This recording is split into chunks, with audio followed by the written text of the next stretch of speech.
5. Wala utat ang construction sa mga condominium tower sa Bacolod City. Mega World magapatukod siyang ika-4 na nila nga condo tower sa syudad. Kag iniisa na ka smart condo tower. Yaring report.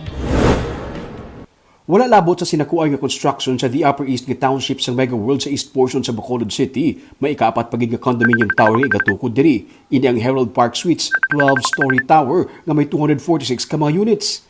Ang kinalain sini kay ang kada unit may wireless smart home system. Ang pagpaandar sa suga, aircon kag appliances, pwede mo na mahimo bisan wala ka pa sa imo nga unit gamit ang imo nga cellphone. We will have lighting control.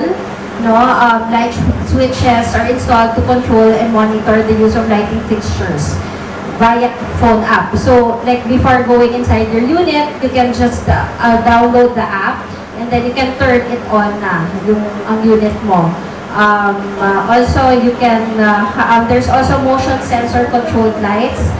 Sa paglunsar sang Herald Parksuite, sa karon may kapin sa 1,000 na ka mga condominium units ang Mega World sa Bacolod City. Sang 2018, ginlunsar ang 1 Regis kag ang second tower naman sang madason nga tuig. Sang 2020, naglunsar pagid sila sang 1 Manhattan. Sunod sa kay Harold Geronimo, ang Senior Assistant Vice President kag Head sang Public Relations and Media Affairs sa Mega World.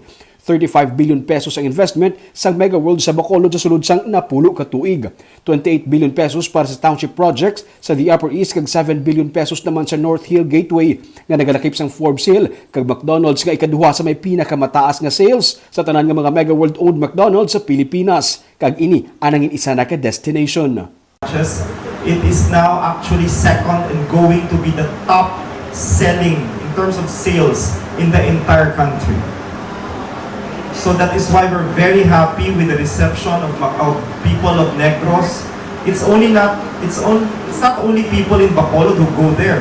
It has become a destination McDonald's. Sa the Upper East naman, madamo pa sing inugpatukod ang property giant. Sa madason nga tuig, pagabuksan sa publiko ang 8 ka lane nga dalan nga magaangot sang Lopezina Street kag Circumferential Road. Sa Subong, may 4,000 na tanan ka mga nigrense nga natagaan sa trabaho bangod sa nagapadayon nga construction sang kumpanya kag sarang pagid ini madugangan samtang nagapadayon man ang ilang nga construction sang iban pagid nga mga tower.